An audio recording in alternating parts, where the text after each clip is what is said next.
Salut à tous et à toutes, on se retrouve pour une nouvelle vidéo et un nouvel épisode dans cette Vuelta avec la DSM. Aujourd'hui on va se retrouver pour la 6ème étape de cette Vuelta et la première, plutôt deuxième étape de montagne.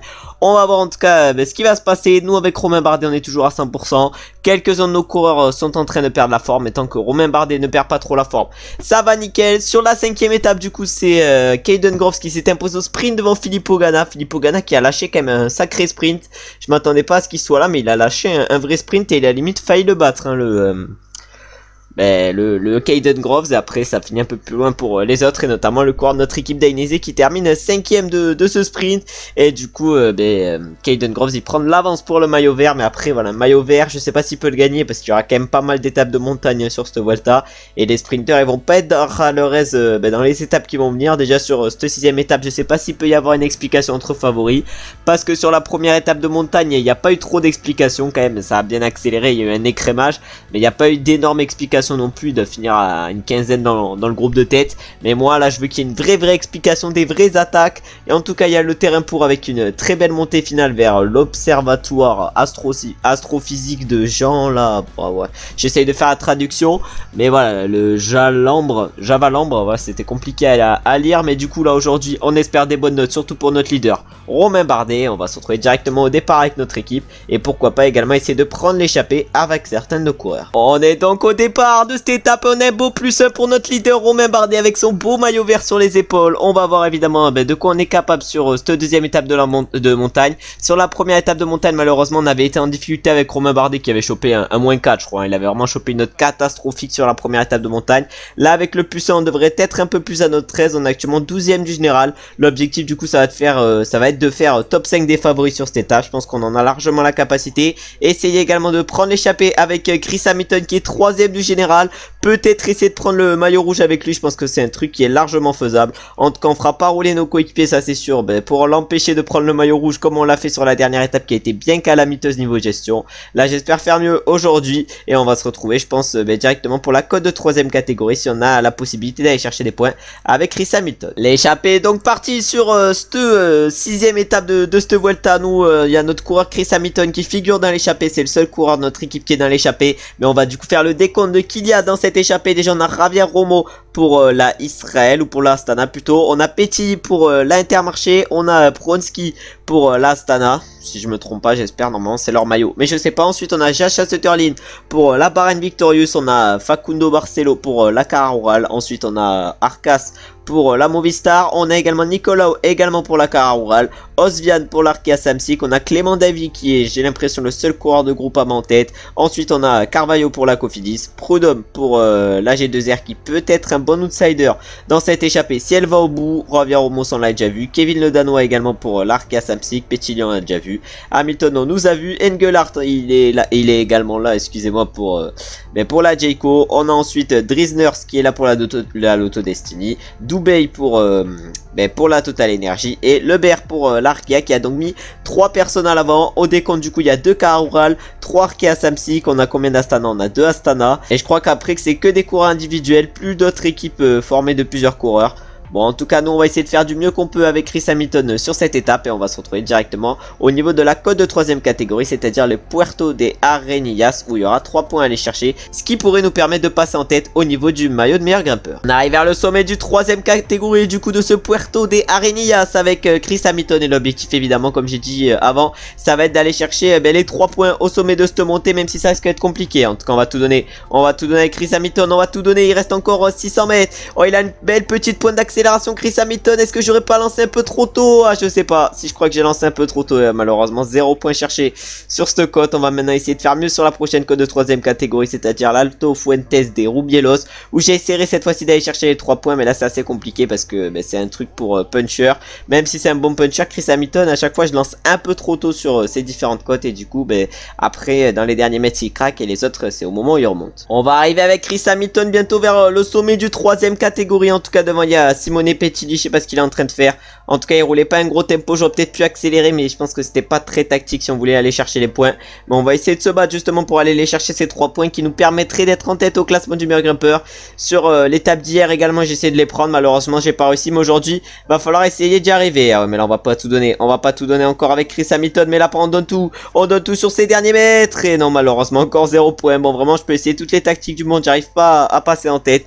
Et du coup malheureusement, bon, on ira chercher encore une fois 0 points. Et la journée à 0 points aujourd'hui au niveau du classement de la montagne va faire mal. Et maintenant on va se retrouver directement au pied de la montée finale, qui va peut-être faire des dégâts pour le classement général, même si elle me semble quand même plutôt courte. Les échappés vont aller au bout sur cette étape. Malheureusement on a Chris Hamilton qui a pas une barre folle, mais il est 3ème du général, faut pas l'oublier, à 29 secondes. C'est-à-dire qu'il a de fortes chances sur cette étape de prendre le maillot rouge. Je sais pas si demain l'échappée ira au bout et s'il y aura un nouveau maillot rouge. En tout cas devant ils sont plus que 15. Nous on est également pas trop mal placé avec Romain Bardet dans ce final d'étape. Il reste encore 19 km. On va voir ce qu'on est capable de faire avec Romain Bardet. On va se retrouver je pense directement au pied de la montée finale, parce qu'avec Chris Hamilton je pense qu'on va pas pouvoir faire grand chose hormis choper le maillot rouge de leader de cette Vuelta. Alors avec Romain Bardet on va essayer de rivaliser avec les meilleurs et même pourquoi pas de finir premier des favoris, même si ça va être une chose qui va être compliquée à faire. Et on arrive donc au pied de cette montée finale avec Romain Bardet. En tout cas on va arriver au pied de cette montée finale avec Romain Bardet, malheureusement devant notre coéquipier Chris Hamilton. Il a rapidement craqué, ils sont plus que 12 à l'avant.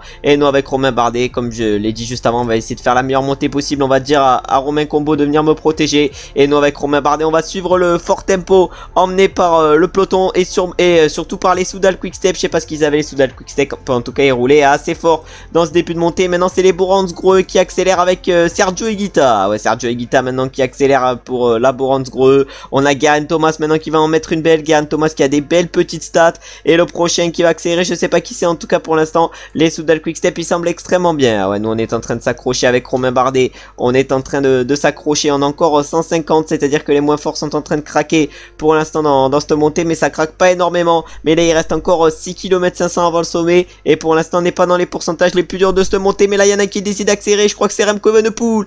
Et oui, Remco Evenepoel, bon là je me suis peut-être un peu trop avancé, mais Remco Evenepoel a donc décidé d'accélérer. Vingord également, Alexander Vlasov avec Geraint Thomas. Ah ouais, mais là derrière ça roule notamment dans notre groupe avec Romain Bardet. Et nous on va peut-être essayer d'accélérer un peu plus tard avec Romain, mais malheureusement Romain Combo lui nous sert plus à grand chose. Nous on va s'accrocher. Par contre on voit que Primoz Roglic il est pas hyper bien placé dans ce peloton, ça doit pas être sa meilleure journée. Mais là nous on va suivre le tempo emmené par les UAE, du coup les coéquipiers de Joao Almeida et de Juan Ayuso, je crois bien. Je crois que c'est les seuls leaders aujourd'hui sur cette Vuelta. En tout cas là ça roule assez fort, mais pas assez fort pour nous et Romain Bardet. Moi je dis ça, je m'étais mis à Forker 174 sans faire exprès, mais du coup là on va tout donner bientôt avec Romain Bardet. Avec Chris Hamilton malheureusement ne prendra pas le maillot rouge de leader de cette Vuelta. On s'est fait rattraper dans ce final d'étape. En tout cas il reste encore 3 km. On va arriver dans les pourcentages les plus durs de cette montée, et devant Remco Evenepoel on peut voir qu'il est extrêmement fort. Alexander Vlasov également il fait une grosse étape. On a Vingord, on a Geraint Thomas, et nous c'est Henrik Mas qui est en train de rouler. Alors, on va se mettre dans la roue Henrik Mas, on va essayer de se mettre dans la roue Henrik Mas,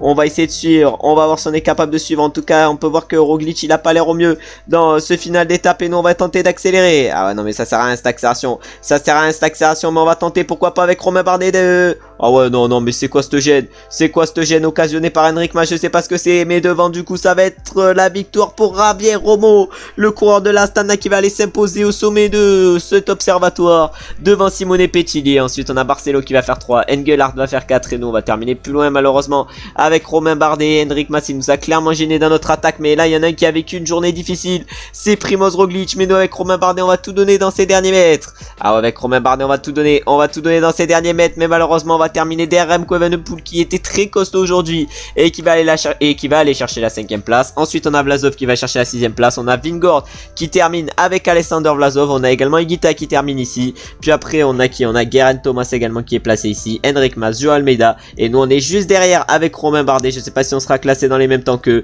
Et Roglic il est un peu derrière, il a perdu un peu de temps aujourd'hui. Roglic il a vécu une journée compliquée. Juan Ayuso également, c'était pas sa meilleure journée. Hugh Cartier également. On a Buchmann qui pouvait peut-être faire un beau général qui a craqué. On a Lorenz de plus également. De toute façon plutôt des coéquipiers qui ont craqué sur cette étape, mais nous on a fait une plutôt bonne étape avec Romain Bardet, même si c'était pas exceptionnel non plus. Et maintenant on va se retrouver directement pour les podiums de cette 6ème étape, et pour voir si avec Romain Bardet on est rentré dans le top 10, parce qu'on était aux portes de ce top 10 pour l'instant sur cette Vuelta.